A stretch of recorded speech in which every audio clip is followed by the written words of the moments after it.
La France est le pays qui taxe le plus la production dans l'OCDE, donc la France est le pays qui se désindustrialise le plus. Il n'y a pas besoin d'aller chercher beaucoup plus loin la réponse.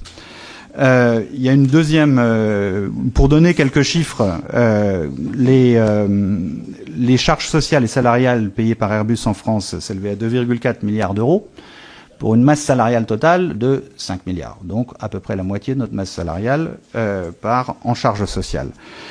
Ça fait un ratio de 48%. Ça fait un ratio de 48%. Les charges sociales en Espagne sont de 30% et de 20 à 25% en Allemagne et en Grande-Bretagne. On est bien placé pour comparer. On est implanté dans les 4 pays.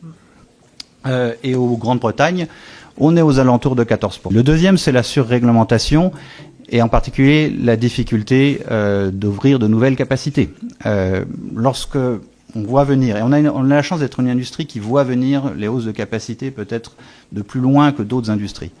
Mais lorsqu'on voit venir les besoins du marché, qu'on veut construire une nouvelle usine, on va passer plusieurs années à purger les permis et à avoir les procédures d'autorisation.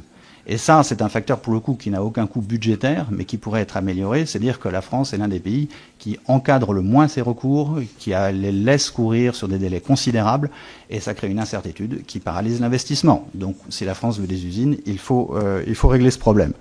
Ensuite, il y a eu effectivement un emballement de la réglementation ces dernières années, qui a clairement ralenti notre capacité à investir. Donc Airbus se retrouve en fait ensuite sur des questions, soit on n'investit pas finalement, et ça, malheureusement parfois ça peut être le cas, on manque une opportunité d'accroître notre production et de servir le marché, ou on va investir ailleurs dans des pays où on pourra construire l'usine 2 à 3 fois plus vite qu'on ne le ferait en France.